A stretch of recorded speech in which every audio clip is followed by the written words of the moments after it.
So tonight we're really excited to have Caryn Kreitzer here for an interview. Hi, Caryn.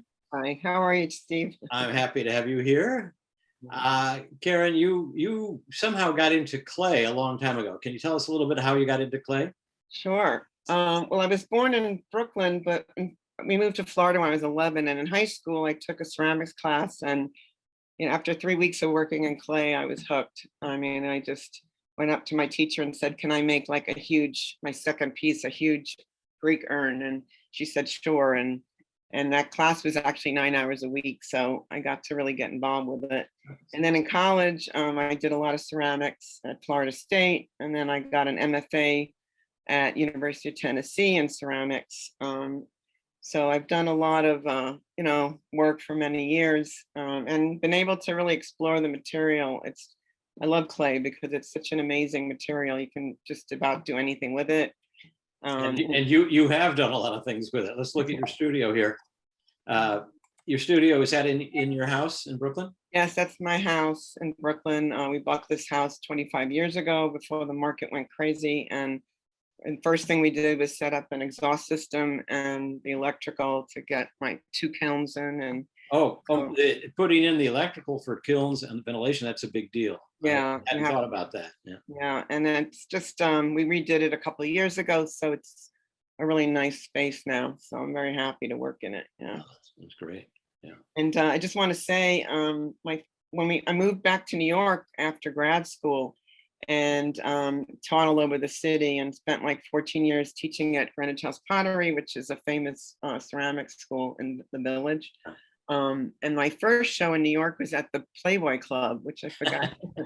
And my brother was playing there. He had a gig there, and he showed I made these 4-foot heads, and he said, wow. He was like, can my sister get a show? And they said, great. So I did. And we carried these 9 heads in, and the night it opened, I met Andy Warhol. Oh my. He went to see a show. His friend was also showing that night. She did a textile show, and so I got to meet him and Boy George. Oh my God! Was his band the Talking Heads? No, just joking. Oh no. And I was lucky to find a studio right away called Lively Earth that I rented space from, and then the guy who ran the studio was looking for a wife, and at Greenwich House Pottery had a student who was out. He's looking for what? A wife. Of course.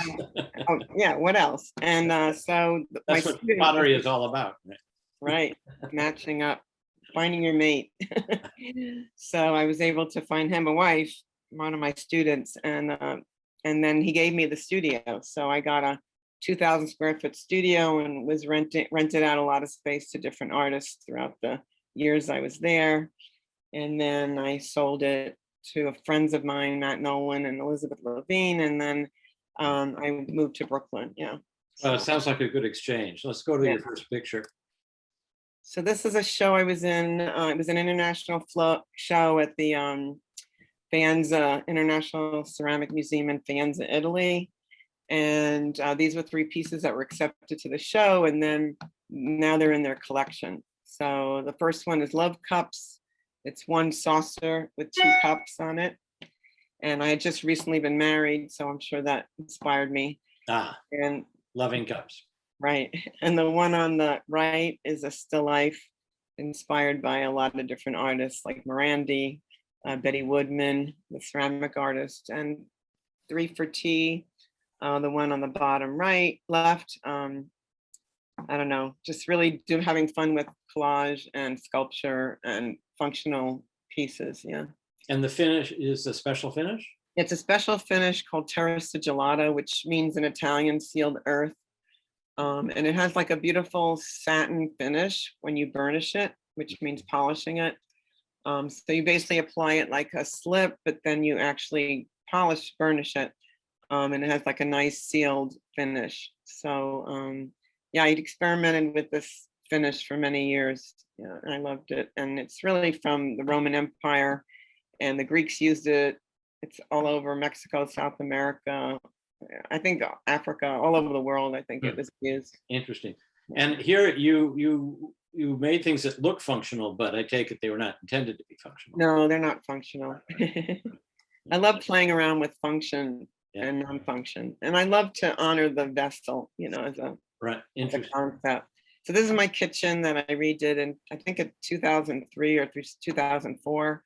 And I went to my friends in South Carolina and I just drew a lot of leaves and trees and came up with just making lots of tiles. And it's really inspired by Henry Mercer's museum in Doylestown called Fawn Hill Castle.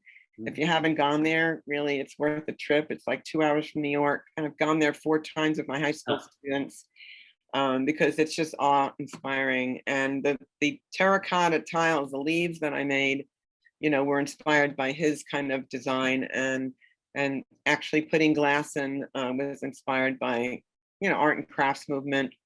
But it's, it's the whole kitchen I did, but this is the back of the stove. So I just, Oh, that you did the whole kitchen like this. yeah. And my friends from South Carolina actually helped me install it. So that was nice. Amazing. Yeah. And this was recently done, like maybe less than 2 years, maybe 2 years ago, or less than 2 years ago. It was 2019. After I went to Barcelona with my husband, I'd been wanting to go there for like 20 years. We finally made it. And just inspired by the architecture, by Gaudi's design and architecture. That symbol on the front of the picture is kind of something he has on his house in Gruel Park.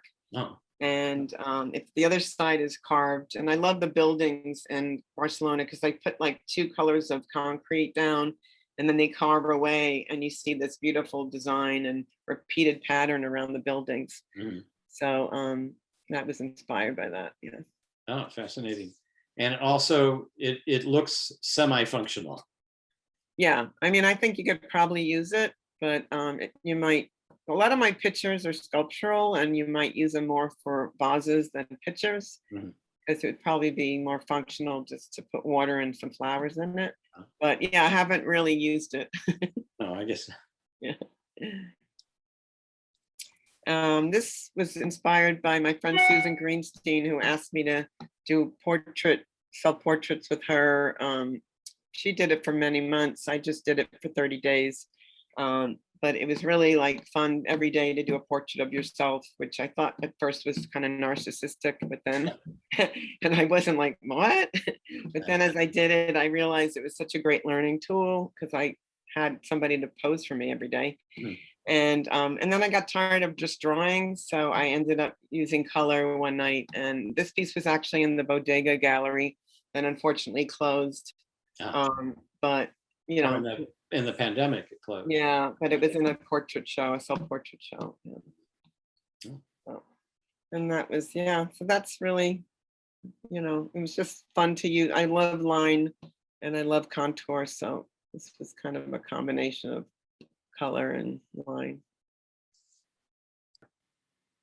And this was a drawing. I think line and form and color and inform my work. I mean, as I can think of some elements that really stand out to me.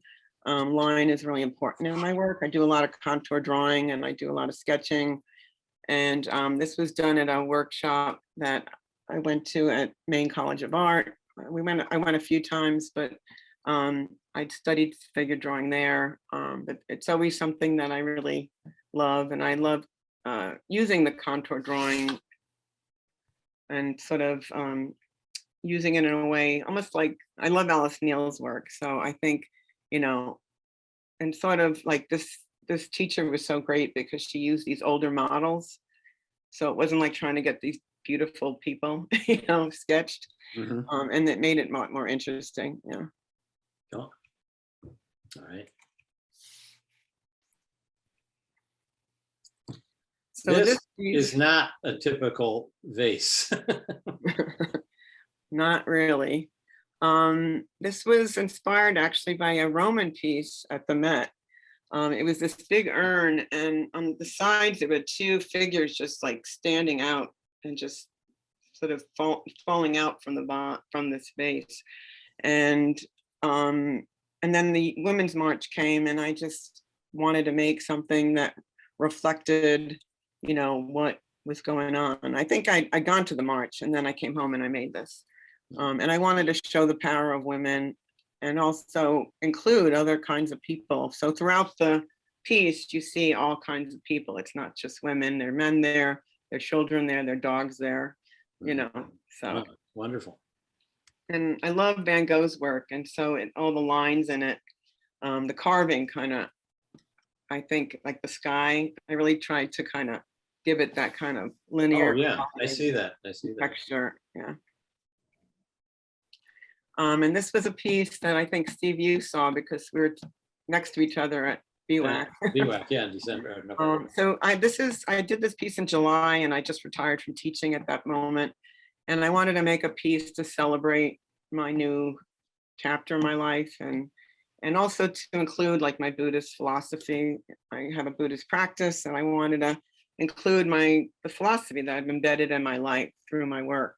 So it's, you know, there's a lot of words around it. There's a lot of images from the writings of Nichiren Daishonin, which is the Buddha that we, you know, the scriptures that we read in our from the writings in 13th century Japan. And the Buddhism that we practice is based on the Lotus Sutra, and it's about this lotus flower that basically it's the only flower that seeds and flowers at the same time. Mm-hmm. So it's about the simultaneity of cause and effect, you know. Okay. So yeah, so I'd have the lotus flower on there and the sun, and it says behind every cloud, the sun is shining, something like that. Nice. Nice. And yeah, so there's all kinds of imagery and symbolism. But this does function as a picture. And this doesn't really function. I mean, okay. Actually, the mouth of the lion is open, but yeah, it doesn't really function as a picture. No. Okay, I'm glad to know that actually. Okay, we have just a few more minutes. So okay, I'll go fast. Yeah. So this is a new line of pieces I'm doing that are functional, that are highly decorative. I have a new shopping site I'm creating and a new website. So this is one of the pieces. It's 17 inches long, 9 inches wide. And yeah, so you can go on the next one. This is another serving dish with lemon handles. Everything's handmade. This is actually thrown on a potter's wheel, but the handles are handmade. And just, you know, last year I had a garden and I'm just really inspired by natural vegetable life and plant life. And sweet. So, yeah. Yeah, same here. Coffee pot. This is called Appleseed coffee pot. So, and just experimenting. This is a new piece I'm working on. Yeah. We go to that? Okay. Yeah, you can go. So this is a sculpture. I took a break from making pots and started doing this piece. And you see the lotus flower on her, I don't know what breast it is as you're looking at it, but, you know, just wanted to, actually it was inspired by an old piece that I made years ago that I never really finished. It was a little maquette that I made. It was a small piece. And I just decided to do that. And then I decided to just embellish her whole head. You can go to the next slide and you'll see the side of the head. It's all shells and bees and vegetables and all kinds of stuff. And then the back of it is like a landscape. Yeah.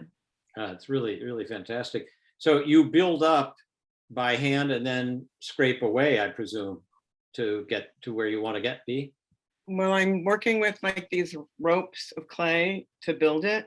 And then I'm adding clay on top of that form to be able to carve away and also, so it's additive and subtractive. It's right. I'm adding and I'm taking away. I'm doing both. Yeah. And it's very different from working on the wheel. Yeah, but I've always done both. So you've always done both. Okay. It's kind of natural, yeah, to me. Yeah. And well, we're going to wrap up. And you've done it. You say you've also done a fair amount of teaching along with your many exhibits. Yes, I taught for a long time. Like 17 years, I taught around the city, Marymount College, Kingsborough, two of the Ys, and Greenwich House Pottery for 14 years. And then I taught high school for 21 years. Yeah. Wow, excellent.